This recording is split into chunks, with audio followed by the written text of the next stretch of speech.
How's everybody coping? Are you in tier? What tier are you in? Is anyone locked down? Claire might be the only one that you're Glasgow, so you might be the highest tier. I think it's meant to be Lanarkshire soon is meant to be even stricter than the Central Belt, but I'm not quite sure. Is that right, Cameron? Yeah. Yes, but hopefully not. But I did hear today that the leaders of the councils were supposed to be inviting today to try and visit it, but we just don't know what's going to happen until tomorrow. Because they won't open restaurants until 6 o'clock again, but then most people are working, so we're not going to get to eat out.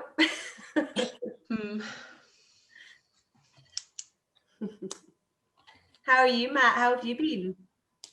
Good, yeah. I've had a good COVID, I think.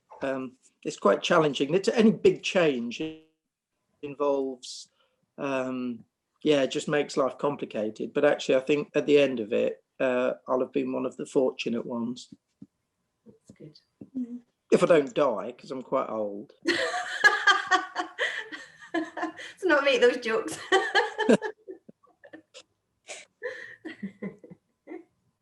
Laura, while we're waiting, I don't know if you want to introduce, I know it's Helen's on and she's not normally, I don't know if you want to introduce some of the RYP team that's normally hiding.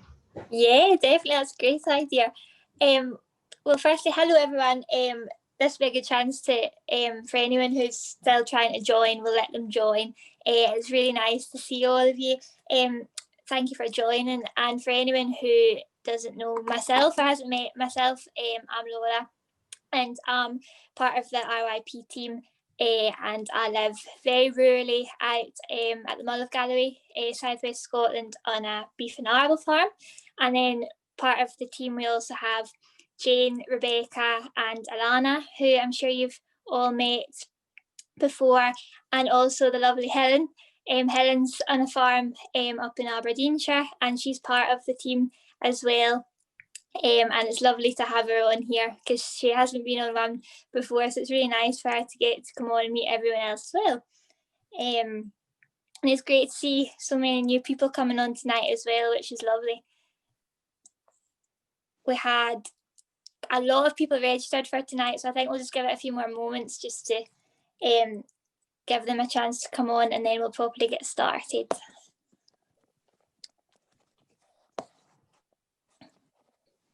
You've gone back into hiding, Helen. You're on mute. The internet's not very great, so I'm kind of coming and going a wee bit. If it, so apologies if I disappear. I'll try and come back. Good to see you. Nice to see you, Helen. It just proves everyone is from a rural background. Internet's going in and out through representation. Pretty rural on my 3rd floor flat in the centre of Glasgow here. Oh yeah, take that back, right? You should probably leave now, Claire. I should. Not rural. And we've just learned that Grant and Claire have known each other for more than a decade and they're pretty, hence the giving them a bit of jib each. No, Grant married one of my very good friends from school. It's still married to, sorry, not past tense, current tense. Should we get started, Laura? Yeah. I'm conscious of time. Great. Oh, well, hello again, everyone. As I was saying earlier, I'm part of the RYP team, and so is Jane and Alana and Rebecca and Helen. And we're all really pleased to see you here tonight. Thank you for joining us. I'll not keep you much longer, as tonight we'll be hearing from our own young facilitator, Melissa Reilly. Before I introduce Melissa a little further, we're going to run a couple of polls just to get us all thinking about tonight's theme, which is raising your rural voice. Alana, would you mind putting the first one up, please? This is just asking everyone's age. So if everyone just click whatever category they fall into, and that just gives us a good idea of who we've all got on tonight.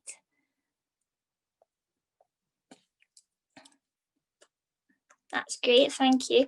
And the second poll, if you could put that up as well, please, Alana.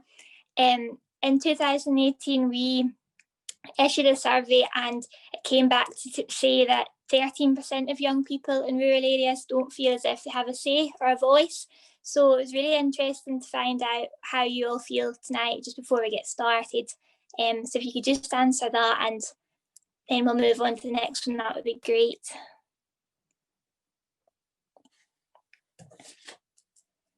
Brilliant. And our third poll, if you could put it up as well, please, Alana. It's just asking about, oh, I think it's just disappeared. Perfect, thanks, Alana. If you feel that since during COVID and the pandemic, obviously everything's went online a lot more, and it'd be really interesting to know if you think these online events has helped you raise your rural voice more or if it has actually hindered it. So it'd be really interesting just to get your opinions on that as well. Thanks, everyone. There's one more poll we will keep to the end. I'm sure we're all ready to get going here from our great speakers tonight. So as I was saying, our facilitator for tonight is Melissa Reilly. And Melissa is from Lanark, and she is the development manager for the Lanark Development Community Trust. And she's very passionate and eager to develop rural areas across Scotland, so that's great. And Melissa has also recently started up her own marketing business called Melissa Reilly Marketing Advice. So if we want to go into Facebook after this and give it a like, I'm sure she'd really appreciate the support.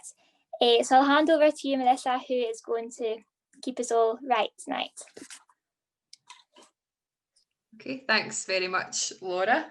Funny you've picked up on the Facebook thing. It's actually something all through being at uni. I studied it was an old-fashioned name, but I studied basically graphic design at uni, and a big part of that was having to build your portfolio by doing basically lots of free work. So kind of have done freelance stuff all throughout uni, and I've always had full-time employment, but I've always kind of had a little side thing going as well. So the Facebook, the marketing stuff is linked to what I do in my day-to-day job, but a sort of a side thing to help other people as well. So I've got some housekeeping before we get started. So first of all is to make sure everyone has their mic off, which I think we do. We're all Zoom pros by now, to keep our mics off unless we are the speaker. We'll have questions and answers at the end of the speakers. If you'd like to ask a question, you can put it in the chat box, or you can raise your virtual hand with a little button or your physical hand, and then we'll come to you to ask the question. So first of all, if we can all use the chat box to put in where we are, where we're from, where we're Zooming from tonight. So the RIP team can get an idea of where we all are around the country. I'll just put mine in. There we go.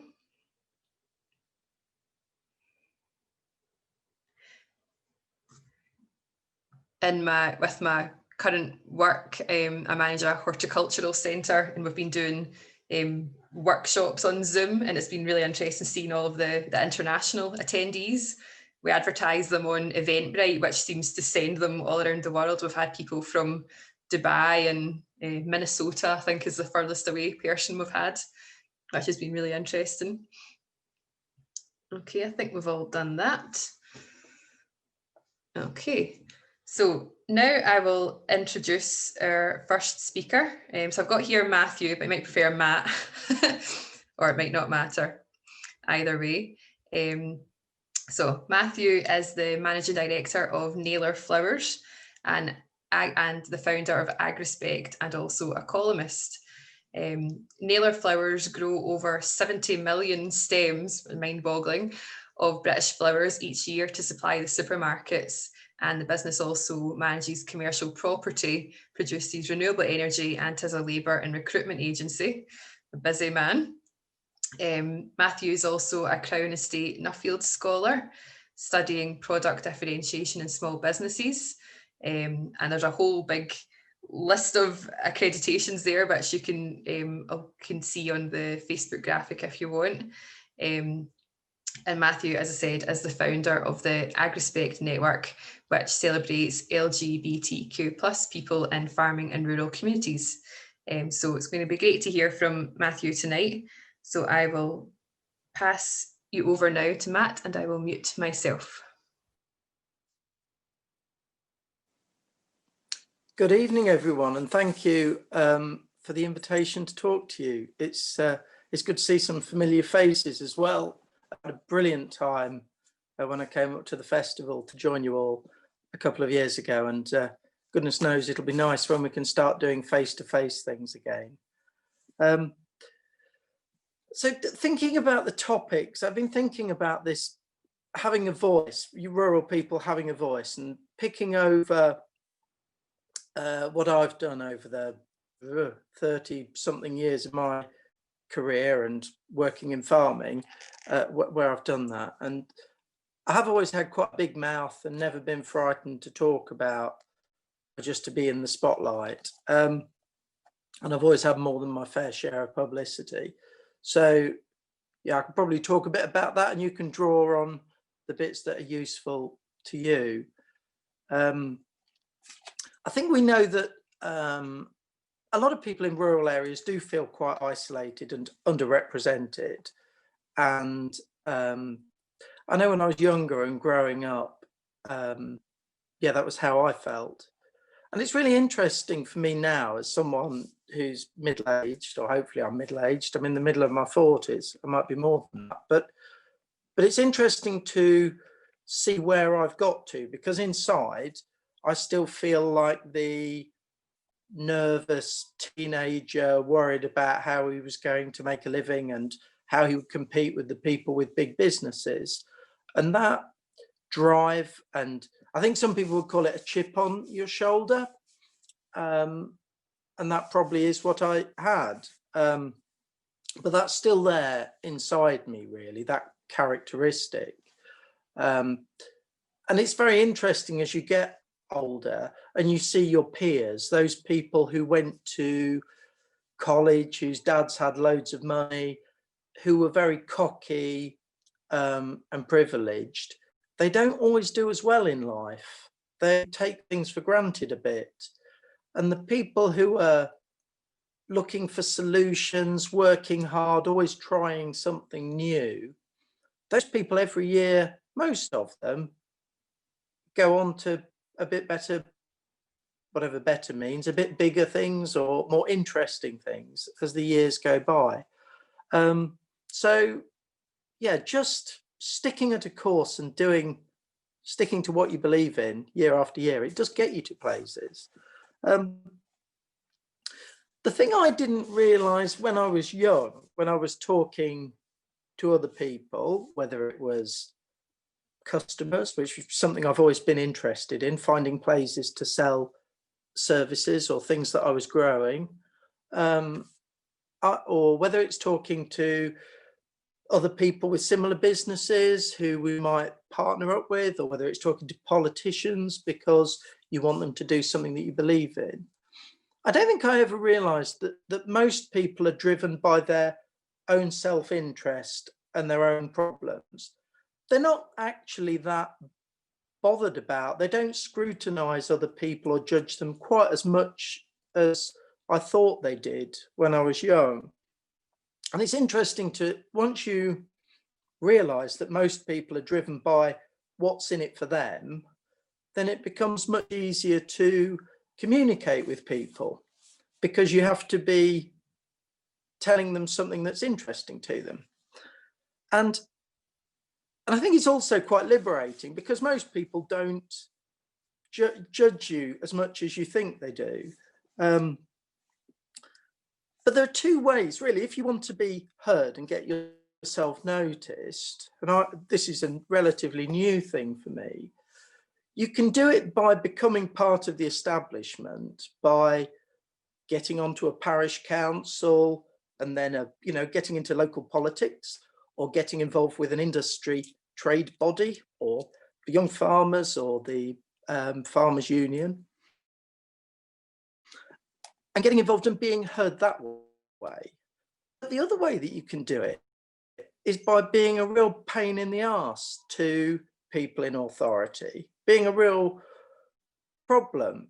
And as farmers, lots of us complain about people who campaign for animal rights, or people who want access to the countryside, or people who, whatever it is, don't want shooting on land, or people who don't believe in subsidies for farmers. And those people get our attention. They get heard because what they're saying is challenging. And when 2 or 3 years ago, when we started Agrespect, this sort of brand to promote diversity in the country, to countryside, to try and get more representation for people from different backgrounds, it was interesting that some people really object to that. They're really threatened by it, but they also engage with you. They'll come out, you get noticed. And once you've got people's attention, then it gives you quite a healthy platform to do other things. There's definitely a lot of power in having a big network of people and getting out and about and meeting people, which is something that you're doing tonight. There'll be some of your peers who are cooking their dinner or watching a soap opera or whatever, probably not going to the pub, and you're not doing that. You're making the effort to network. And there's a lot of power in that, because people that you can connect with along the way are often people you can work with to make things happen.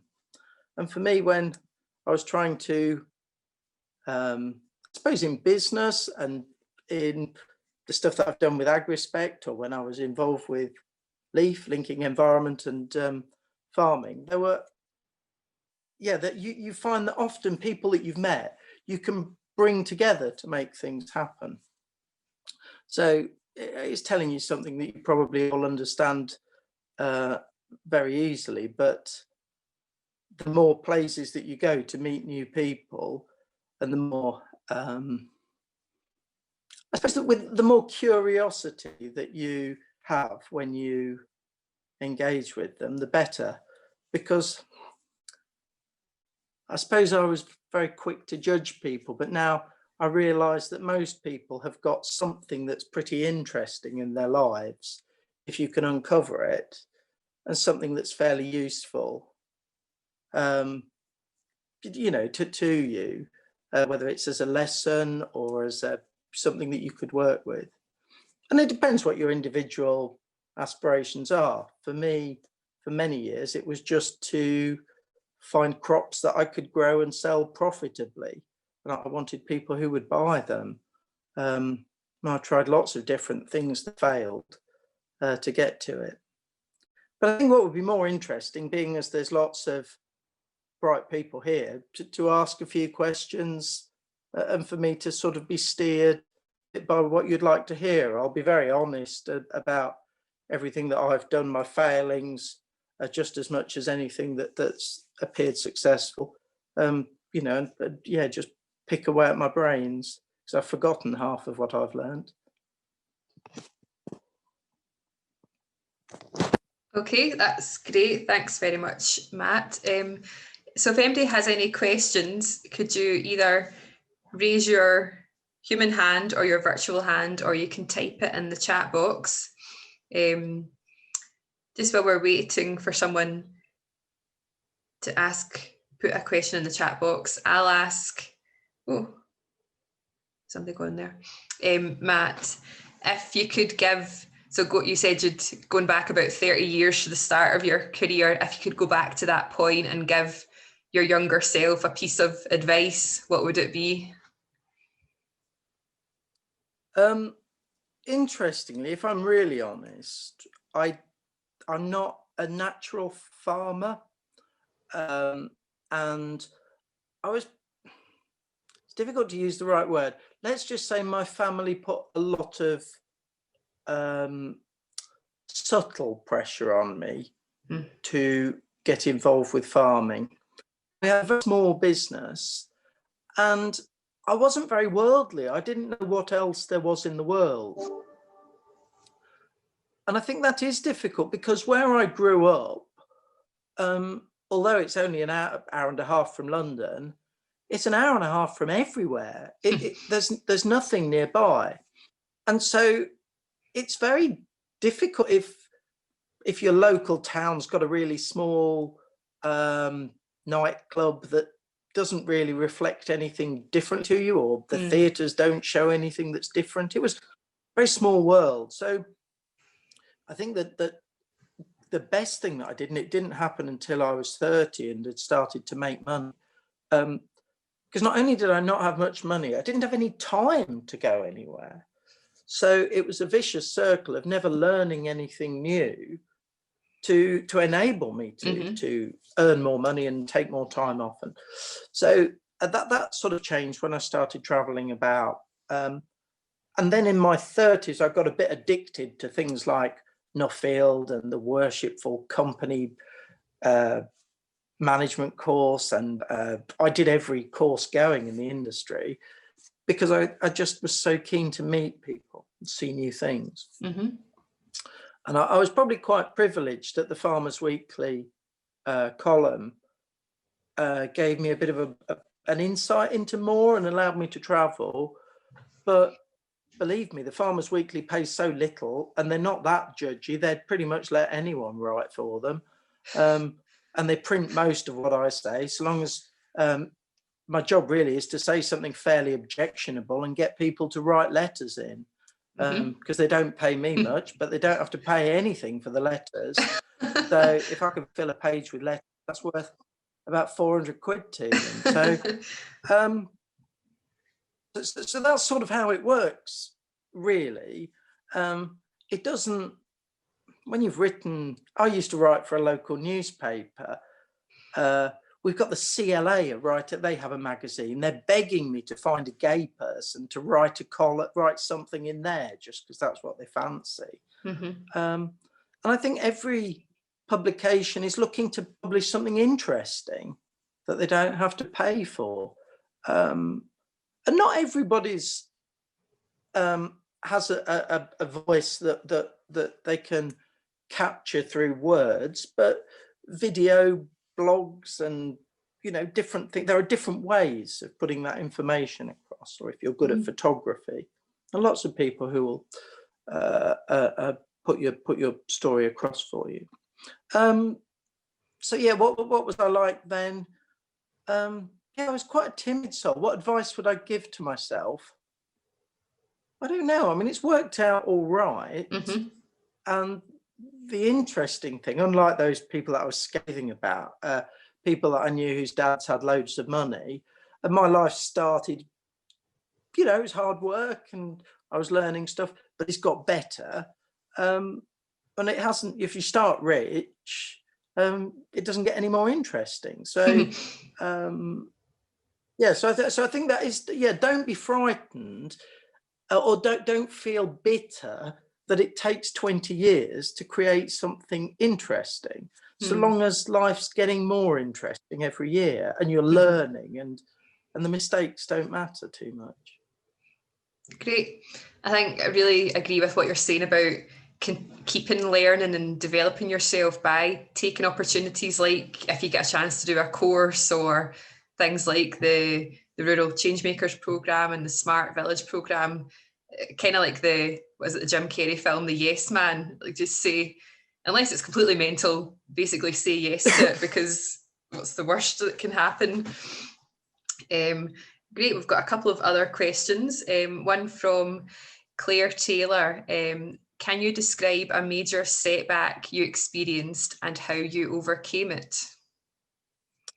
Yeah, sometimes one of the first things that I did, where I started making proper money, probably really earning a decent amount, was washing, because I grow potatoes, and I started handling potatoes from Israel that used to come in the winter, like salad potatoes, because it was the opposite season.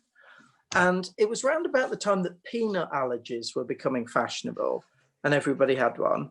And so the peanuts grow like a weed in Israel. So my job was to take these potatoes, put them through an old potato washer, and take out the peanuts. And it was really dirty. It was just like a lorry would arrive, and then we'd have to wash them and get rid of them. It was real budget sort of stuff. But it grew from that into us packing potatoes and packing and processing 100 tons a day to send out to the wholesale markets. And you probably get the odd hand grenade in some potatoes that have been grown in the Gaza Strip. And I was 30-ish and didn't really understand the political situation there. But Agrespect was the Israeli company that imported them, a sort of a half owned by a kibbutz and half owned by the Israeli government. And eventually they went bankrupt, and the exchange rate with the shekel was terrible. And gradually nobody wanted to deal with the Israelis buying things that were grown on the Gaza Strip because they could buy cheaper stuff from Europe. But it just finished. And so this income stream and thing that we've been doing and got staff doing just came to an end. And that was really, really tricky. And I was still growing cut flowers because I'd run these two enterprises side by side.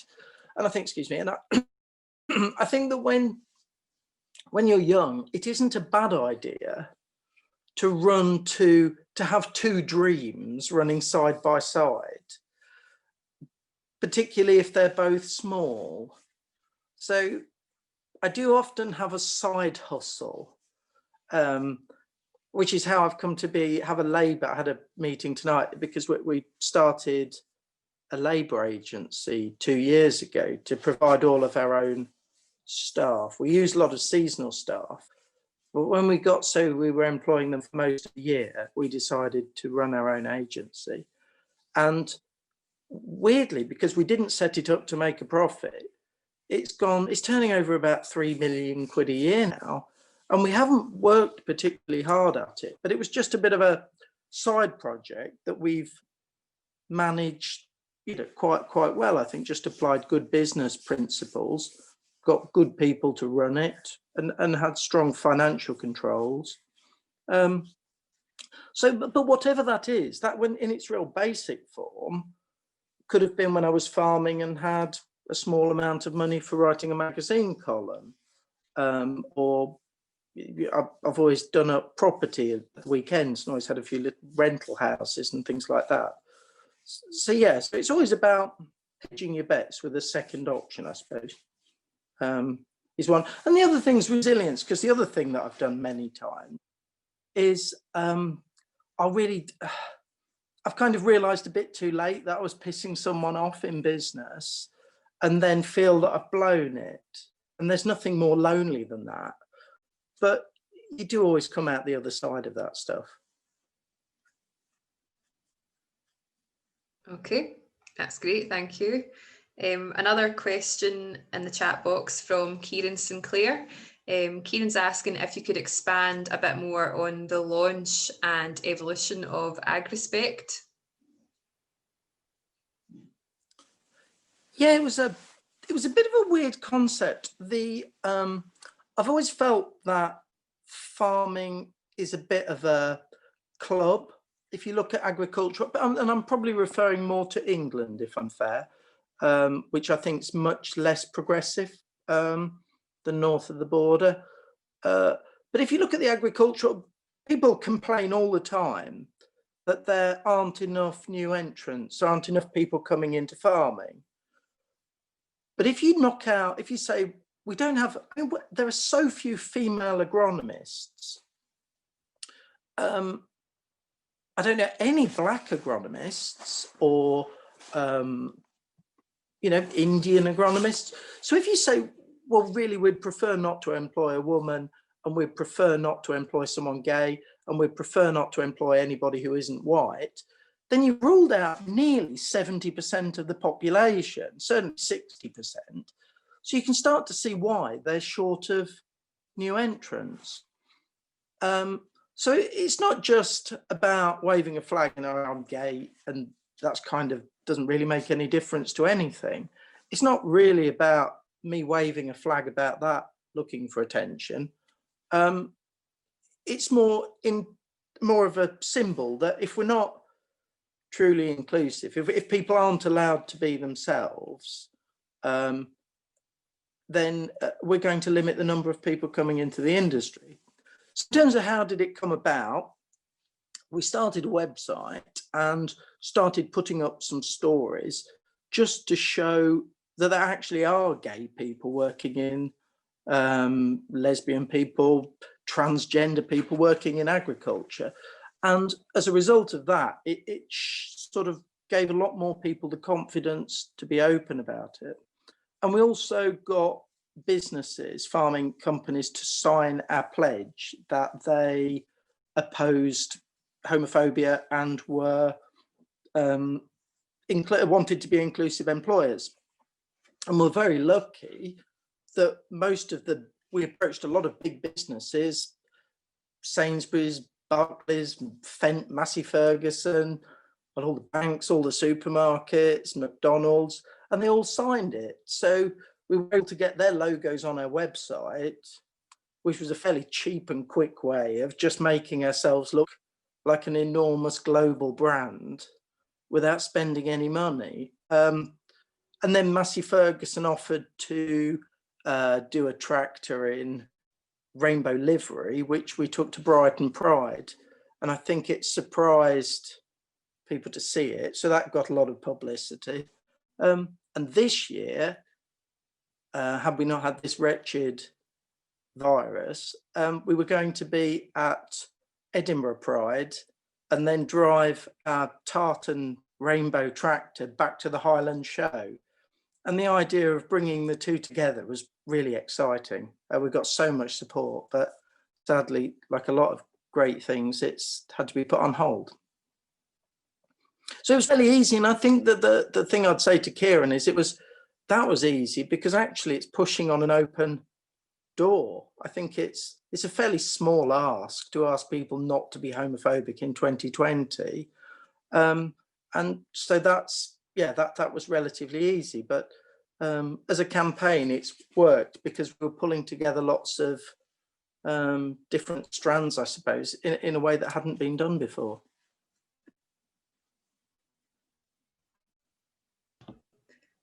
Great, thank you. So following on from that, two questions coming in at the same time. First of all, so following on from Agrespect, Siobhan's asking, she has a rural organisation and they're looking to start a journey to be inclusive to all LGBT people, and she's wanting to know what are the first steps they should take to be more inclusive. It's a really hard thing, isn't it? Because if you've got an organisation that has a small number of employees, if you've got 4 employees, then it's unlikely that you're going to have one who's disabled, one who's Indian, one who's, that's the numbers are against you. I think the places that you promote yourself and present yourself make a big difference. I don't think, interestingly, and it just happened purely circumstantially, we have our engineer at work's black, and we don't have a high, there aren't many non-white people living in Lincolnshire. That was just a lovely thing that happened. He's brilliant, we love him. And you the colour of his skin doesn't really matter. So positive discrimination, which it wasn't in his case, but positive discrimination is actually quite an interesting way to go about it. It isn't, I suppose it's just how you look at the world. It isn't necessary to put genders on toilets if you've got individual cubicles. You just need to make sure that they're clean frequently, because men wee on everything. But I don't think it, at work, the idea of 2 cubicles, one male and one female, when they're both private, doesn't, you know, what's that even for? So I think the whole process has made me think a little bit about the patriarchy, for want of a better term. Is who does that stuff serve? We're all just human beings. It doesn't really matter that much. You're not you know, that's yeah, the way that I'd look at it. So I think it's attitude and being prepared to be, you know, just to flag up good examples when you see them. I've seen a job application quite recently. I've seen that basically the entire process was anonymized. On your, you had to, on your CV, like redact your name, redact your date of birth, where you live, the kind of anything that could personally identify you. So they were just looking at basically where you'd worked and what your experience was. I'm starting to see that more in sort of applications for things. You have to tick a lot of check boxes or things like that. Another couple of questions. It's really interesting. Yeah, go on. Sorry. Jane Craigie, question from Jane again about Agrespect. Do you think Agrespect is changing behaviours in the agricultural rural communities? In as much as it creates a space that people who are, because being the difference between, I mean, there's like I saw a cushion which embroidered, which said the difference between, or when you're, the difference between being gay and being black is that you don't have to tell your mum that you're black. And I suppose the thing, there are certain things that certain characteristics that we have that we can choose not to tell other people about. There are some disabilities that people have that they don't have to disclose because they're not visible. If you've got a prosthetic leg and you wear long trousers, it's entirely voluntary whether you tell people about that, which it isn't if you've got one arm. And, sorry, that's not a good example, if you've got one ear. So, and I think that's true. So has it changed behaviour? Hopefully it's made it easier for some people to go on the journey of coming out or, yeah, being open about their sexuality. And it's much easier to have a relationship if you're out than if you're not. And I think that in farming, it's quite a difficult profession to do that. If you're single, older, trying to run a household on your own, it's a lonely life. It's horrible. And some of the older gay people that I've come across who never came out, probably lived at home a bit longer, ended up caring for their parents and are now running farms on their own, working long hours. It's very, very sad. Yeah, so I don't, you know, whatever your view on relationships, it's a lonely life if you're on your own. So I think it's changed that. You know, there's some people who really like being homophobic. They love it, and I don't know, they're going to be hard to change. And it's pretty sad to think that anybody's got to, who is LGBTQ, has got to come out to people like that, because it's for them to convert them rather than me, but or us or Agrespect. Is it changing behaviour? I don't know. It's a funny world we live in now, isn't it, where we've got people like Donald Trump and some members of even our own cabinet, you know, that well, certainly in England, saying things that I think are setting the cause backwards. So yeah, I don't know. Yeah, hopefully it is a bit. I don't know. Good stuff, thank you.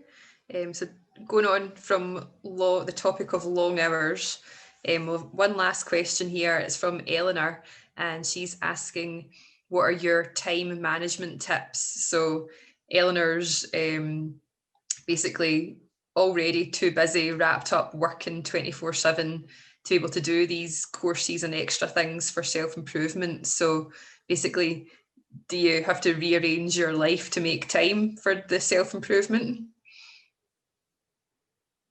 I think the way that it's not a bad way to look at your life is to look at where you want to be in 5 years' time, or 10 years' time, or in 50 years' time. And some things that you do take you towards that, and some things don't. And I ignore ever such a lot of emails and phone calls. It's like my answer phone message, I've had to change it now. But it used to be, do not leave a message here. I will not reply to it. Send me a text or an email. Because I hate answer phone messages. I get a lot of people trying to sell me things, and I'm brutal. I just hate it. They just eat my time. But there are a lot of jobs that we do during the day that it doesn't matter if we don't do them. It really doesn't matter. And it's easy to be enslaved to the people who moan at you the most. But unless those people really want the best for you and want you to be a millionaire, or want you to be the top person at what you do, or want you to, if they want the same for you that you want for yourself, then you're not going to do a lot of good listening to them and following their will. So I think, yeah, you can cut a lot of that out.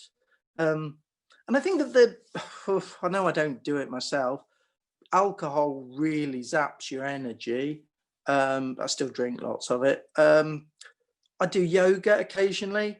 I went last night, and I've been so much more productive today, because I still waste time on Twitter. I mean, I have no end going on. I'm running 4 companies. I was running quite a big charity last year.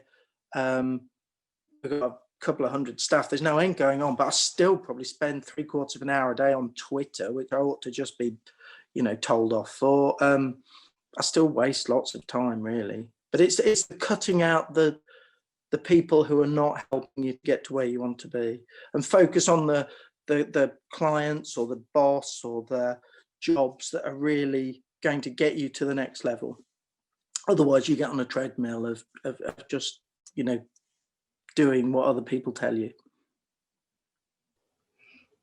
Great, thanks, Matt. For myself, I love a list. A list is my thing every day at work. And a really good tip I heard a couple of years ago was basically before you go to work or when you go to work in the morning, before you open your emails, do something off your list so you don't get dragged into replying to people all day. And for me, that's worked really well to get something ticked off right at the start of the day. Okay, that's all of our questions for you, Matt. Thank you so much for joining us tonight and giving us all of your really useful insights. Now we're going to move on to Grant Murdoch, who's going to tell us more about the Smart Villages project, which sounds really exciting. So I'll pass on to Grant just now. Hello, hi everyone. Thanks for having me on. And yeah, to add to that, I would say you can never keep everyone happy, and always remember that. I don't think you can never keep everyone happy as hard as you try, and if you try that hard, that's where you probably end up working 24/7. It's a coincidence, I'm also from a farm in the middle of nowhere, not too far from where Clare is, but in Ayrshire, and over the hill from Newton Stewart, which I'm sure someone that's on tonight is near Newton Stewart. So middle of nowhere, rubbish internet, no phone signal unless you climb to the top of a hill, to go to study up in Dundee Uni. I'm in no way means saying you have to go to university, and there are lots of pathways to education and to educating, to learning and that. But that's the way I went down, and then I get into sports development and ran a kind of a cycling enterprise for a charity. called the Cooper Angus Cycling Hub. And it was all about trying to make something sustainable out of the charity, hence the enterprise side, which is lots of challenges, and I've been learning every day. And sometimes I think you kind of step back and you can go, oh, what am I doing? Why am I doing this? And some people say, oh, why aren't you progressing? Why aren't you trying to be the CEO of such and such? And actually, if you step back and no matter what you're doing, I think you find you're learning every day. And I think what Matt said, if you're trying to do something new, something different, and do something you enjoy and passionate about, I mean, the chances that you're here tonight, you know, you probably have an idea of your own, or ideas, and something you're passionate about, or maybe a problem you have, or something in your life that means a lot to you. I think it's passion driven. I mean, Cooper Angus, I'm not sure if you know where it is, but we now run a really pretty good bike shop there, which has grown exponentially. Obviously, coronavirus has helped that. Out of one of the few things coronavirus has helped is bike shops and people cycling. But everyone said, why are you trying to do that in Cooper Angus? Well, I think if you're passionate about something, you can make a lot out of it. And it's about building a community around that as well. And this is kind of part of this project I'm a part of. It's about community. You're all from a community, you know, whether that's you're in the middle of nowhere, or you may be friends through a community or group you're part of. But it's all about engaging of communities. And this rural youth project, Smart Village, is all about creating a community for young people in rural Scotland, and bringing them together. So things like this evening, you will always learn something from. It's a chance for you to share your voices, share your opinions, and help to inspire others. You think of the amount of people maybe could be on here tonight or could be helped in the future, that kind of thing. So what is the opportunity? I'm not sure how many people you've heard of this opportunity, but it's to become a digital champion, which it's a voluntary role. You do get £500 towards your voluntary expenses, and it's running until the end of January. To be a digital champion, you're going to be working with me and the rest of the Smart Village RYP team to develop a platform that young people can go to, and they can get advice, they can get help. Some it's come out from feedback or case studies. You know, even I'm not sure if I'm helping or inspiring, but I mean, from what Matt said and listening to other people's stories, I think is really real, and I think that's what will help. So it's getting stories from other young people, and you as a digital champion will help there. And in terms of what you need to bring to the table, you know, I mean, if you're on Zoom right now, you're clearly got the capabilities of, you know, of mastering technology, because it is a bit of a dark art to begin with. But basically, if you're confident to engage with your community, and during coronavirus be able to log onto a computer and go through some training sessions, that's the requirements. And you may think I'm not a businessman or woman, or that's a bad way to say it. If you're not into business, that doesn't matter. It's not about those skills, it's everything else you bring with it. And it might be some bits of snippets of knowledge from your local community, and other young people you know, that can really help with a project like this, because it's all about your feedback and your engagement with us and with young people, to kind of build this platform going forward. It's very flexible. I know the likes of the time management, it's trying to fit this in. We have 4 training sessions, which we expect you to attend. They are upskilling. You might know snippets about things, but if you need to know more about a certain area, there will be an opportunity for one-to-one support, which is really good, and that will be done through Smart Village team. Lots of really knowledgeable people in there. And I appreciate if this maybe isn't for you, you do have to be 18 to 28 years old and live in rural Scotland, but applications close on Friday at midday. Please share with anyone that you think it could be a good opportunity for. And it's about learning, it's about networking, and building skills and experience. And I think any experience is good experience. You know, even being on here tonight, listening to Matt, listening to everyone else's questions, it makes you think and you learn.